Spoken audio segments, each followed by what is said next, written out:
They say beauty can be a blessing, but for Medusa, it became her eternal curse. Tonight, we uncover the terrifying legend of the woman whose gaze could turn anyone into stone.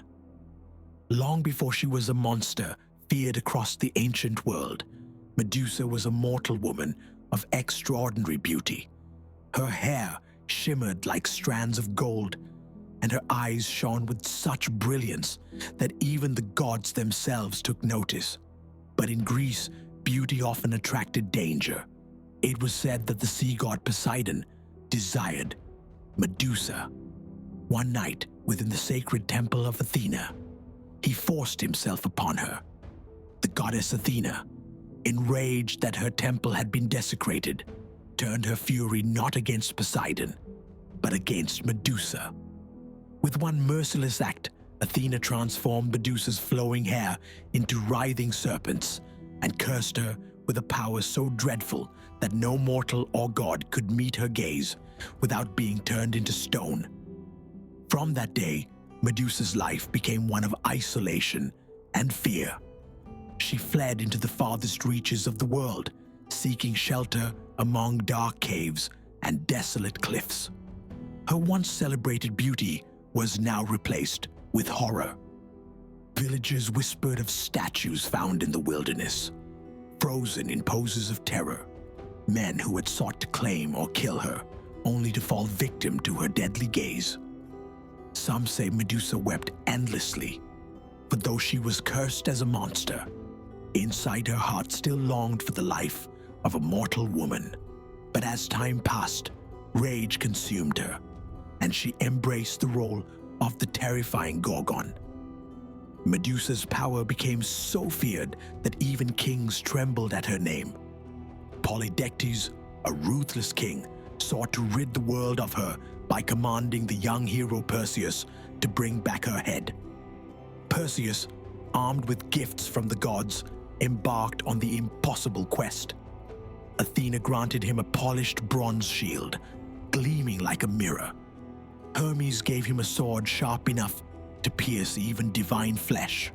And from the nymphs of the north, he received winged sandals to fly and a pouch to contain Medusa's head.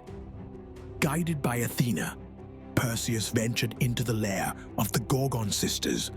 Two of them were immortal, but Medusa alone could be slain.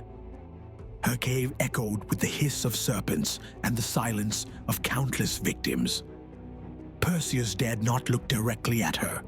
Instead, he raised the mirrored shield and advanced step by step, guided only by her reflection. At last, with one swift motion, Perseus swung his blade. The air erupted in a scream that shook the very earth. Medusa's head fell, her eyes still glowing with petrifying power. From her blood sprang the winged horse Pegasus and the giant warrior Chrysaor, children of Poseidon, born at the moment of her death. Perseus returned victorious, using Medusa's head as a weapon against his enemies. Even after death, her gaze could turn armies into stone. Some legends say Athena placed Medusa's head upon her shield, the Aegis, to strike fear into her foes. But beyond the myth, Medusa's story carries deeper meaning. She is both victim and villain, condemned not for her actions, but for the crime committed against her. For centuries, artists have painted her as a monster, yet modern voices see her as a symbol of female rage, of injustice, of the power that comes when the oppressed strike back. Medusa reminds us that beauty can be dangerous, that power can be twisted into punishment, and that even monsters may hide a tragic truth.